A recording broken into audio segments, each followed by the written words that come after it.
ओम। मैं योगाचार्य डॉक्टर नरेंद्र कुमार सनाड्य, अंतर्राष्ट्रीय योग प्रशिक्षक एवं अश्रेणी पंजीकृत आयुर्वेदिक चिकित्सक, एक बार फिर हम योग चर्चा के लिए उपस्थित हैं।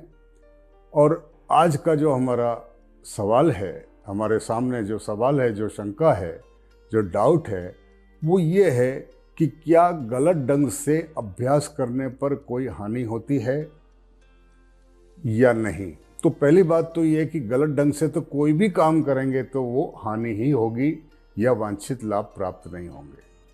दूसरी बात, हम योग का अभ्यास करने जा रहे हैं, हम गलत ढंग से अभ्यास करें ही क्यों।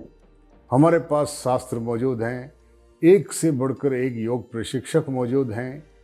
आज आपके इंटरनेट पर सारी जानकारियाँ उपलब्ध हैं। अच्छी तरह से पता करके सही विधि का चुनाव करके हम योग का अभ्यास करें। गलत अभ्यास का कोई स्थान ही नहीं है योगाभ्यास में। और फिर भी अगर संदेह हो जाए तो आप कुछ समय के लिए रुक जाएं और अच्छी तरह पता करें कि इस क्रिया को करने की सही विधि क्या है।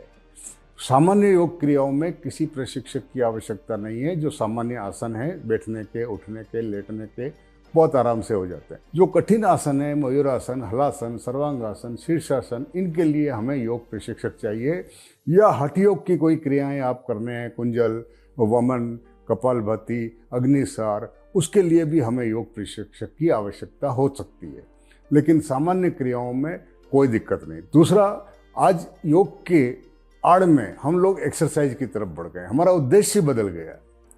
अगर आपको योग का उद्देश्य आपको शरीर का निर्माण करना है, अच्छा शरीर बनाना है, और आजकल यही चल रहा है, तो जो जिम की जो पद्धति है, व्यायाम की जो पद्धति है, उसमें जो स्ट्रेचिंग की जाती है, कई बार वो स्ट्रेचिंग आवश्यकता से अधिक हो जाती है। हमारे आसनों की जो विधि है और जो श्रृंखला है वो इस तरह से है कि शरीर के हर हिस्से की जो रिक्वायर्ड स्ट्रेचिंग है, जितनी होनी चाहिए वो हो जाती है।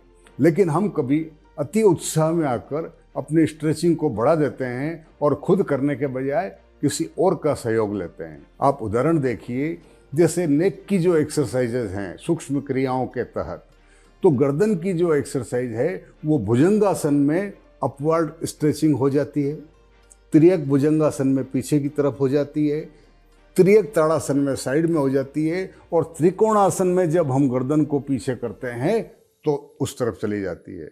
ये पर्याप्त है। लेकिन अति उत्साह में जैसे हम कई बार यूं करते हैं, जबरदस्ती यहाँ टच करने की कोशिश करते हैं, ये ज़्यादा हो जाता है। आप जितना आराम से कर सकें, टच हो या ना हो, ये सहज है। और कई बार तो हम ये करते हैं कि किसी और का सहयोग लेते हैं कि वो हमारे सर को या हाथ को खींच के जो स्ट्रेच करते हैं, क्योंकि किसी और को आपकी स्थिति का, आपकी क्षमता का, आपकी आवश्यकता का और आपके दर्द का एहसास नहीं होता है। इसी प्रकार एक ये स्ट्रेचिंग जो है वो यहाँ तक ठीक है, लेकिन अब अगर कोई ज़बरदस्ती उसको खींचते हैं तो यहाँ पर शोल्डर में पेन हो सकता है। इस बात का ध्यान रखें। आप खुद करेंगे तो अपने आप आपको ध्यान होगा कि इससे ज़्यादा नहीं करना है, लेकिन जब कोई दूसरा आपको मदद करेगा तो उसकी मदद कभी आपके लिए तकलीफ का काम हो सकता है। इसी प्रकार जैसे फॉरवर्ड बेंड में है, आप पश्चिमोत्तानासन कर रहे हैं, आप जानुशिरासन कर रहे हैं, आपसे झुका नहीं जा रहा है, तो किसी और की मदद मत लीजिए।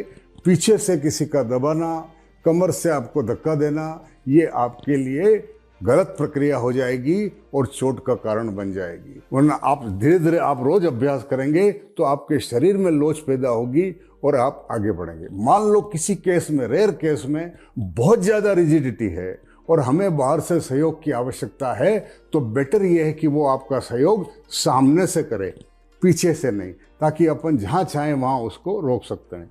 और खुद भी हम स्ट्रेचिंग में सहयोग ले सकते हैं। यदि मुझसे आगे नहीं झुका जाता तो एक रुमाल का, दुपट्टे का, मफलर का प्रयोग करके पैर के अंदर फंसा कर उसका सहारा लेकर हम थोड़ा आगे बढ़ सकते हैं।